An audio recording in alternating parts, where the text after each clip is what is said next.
Sean todas y todos bienvenidos a Razón con Corazón, el espacio donde cada semana exploramos la ciencia detrás de la mente y el comportamiento humano.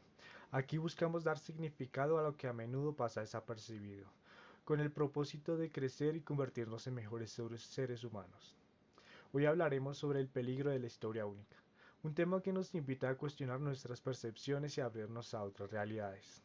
Yo soy Daniel Suárez y te invito a hacer una pausa, ponerte cómodo y dejar que la curiosidad te guíe. Porque aquí, cada episodio es una puerta abierta a una nueva perspectiva. Hoy nos detenemos a reflexionar sobre una pregunta profunda. ¿Qué poder tienen las historias que contamos y las que decidimos no contar? Partiendo de la idea de violencia simbólica que desarrolló Pierre Bourdieu. Vamos a explorar cómo ciertas narrativas, como la famosa historia única, que denuncia Chimamanda Ngozi Adichie, funcionan como herramientas de dominación silenciosa cuando una cultura se impone como única que tiene la verdad. No solo distorsiona la realidad, sino que también borra subjetividades, identidades y posibilidades. Hablaremos de cómo esta violencia se manifiesta en los estereotipos sobre África, en la presión por crear personajes que sean auténticamente africanos y en los mecanismos que determinan qué voces son dignas de ser escuchadas y cuáles no.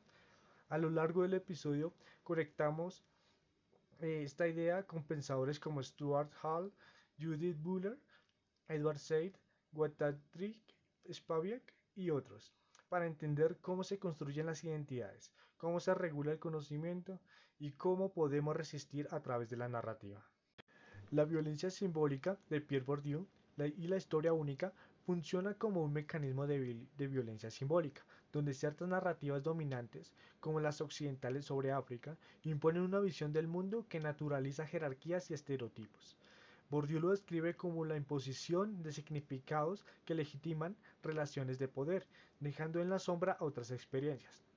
Por ejemplo, la forma en que se reduce a África a pobreza y sufrimiento en relatos occidentales no solo simplifica su realidad, sino que también despoja a sus habitantes de su agencia, perpetuando una mirada colonial. La conexión con Adichie, su crítica a la autenticidad africana que se espera en sus obras refleja cómo la violencia simbólica exige que las identidades marginadas se ajusten a estereotipos predefinidos. En la construcción de identidades y subjetividades, las identidades no son algo fijo, sino que son procesos narrativos moldeados por historias dominantes y contranarrativas. Adichie subraya que la identidad se forma a través de historias que se internalizan, como su infancia rodeada de literatura británica, o que se desafían, como su descubrimiento en HB. Mientras que en las subjetividades plurales, la subjetividad surge en la intersección de múltiples relatos. La experiencia de Adichie en México, donde se enfrentó a estereotipos internalizados, ilustra cómo las narrativas hegemónicas influyen en la percepción del otro. Aparte de Butler, la idea de la performatividad de género y raza muestra cómo las identidades se negocian en prácticas discursivas, una historia única. Limita la performatividad al fijar roles, mientras que en el poder y las epistemologías dominantes. El concepto de orientalismo y la crítica al sujeto subalterno nos muestran cómo el poder influye en qué narrativas se consideran válidas, mientras que el control epistemológico de la palabra Ankali, ser más grande que otro, en Igbo, que menciona a Adachi, ilustra cómo las estructuras de poder coloniales raciales determinan qué voces son aceptadas. Por otro lado, el sujeto subalterno. La presión para que Adichie cree personajes auténticamente africanos reproduce la lógica colonial, que silencia las complejidades de las subjetividades, reduciéndolas a simples arquetipos. Además, la interseccionalidad de Kimberlé Crenshaw y colonialidad de Aníbal Quijano, Walter Mignolo. La interseccionalidad nos permite explorar cómo el género, la raza y la clase se entrelazan en las narrativas. Por ejemplo, la experiencia de Adichie como mujer nigeriana en Estados Unidos revela cómo los estereotipos operan en múltiples niveles de opresión.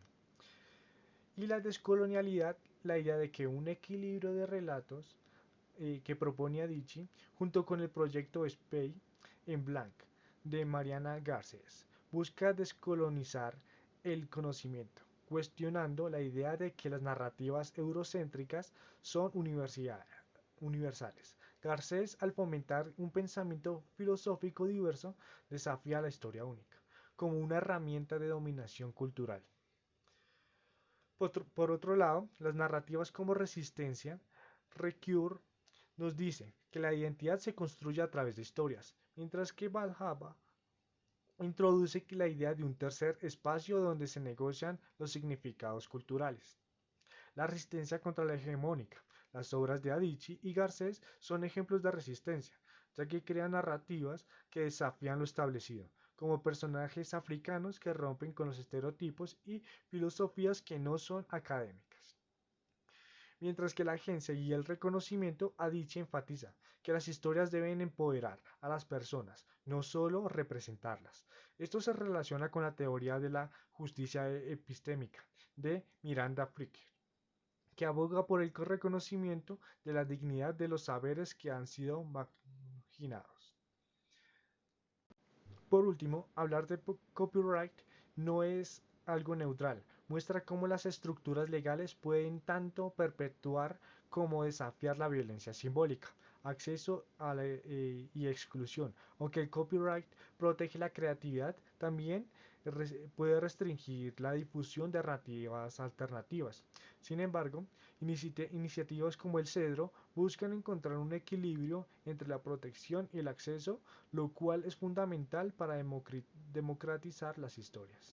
En conclusión, la historia única se presenta como un mecanismo de violencia simbólica que tiende a homogeneizar identidades y subjetividades. En contraste, las narrativas múltiples funcionan como herramientas de resistencia decolonial. Tanto Adichie como Garcés, a través de la literatura y la filosofía, representan la lucha por un pluralismo epistemológico, donde el reconocimiento de la diversidad de voces se convierte en la base de una ética de equidad radical. De lo anterior, los invito a contrastar estos temas con aquellas cosas que hacemos, decimos o pensamos en nuestras rutinas cotidianas, para así encaminarnos a una mejor sociedad y a un proceso reflexivo y comprensivo. Muchas gracias por su atención. Mi nombre fue Daniel Suárez y nos veremos en la próxima.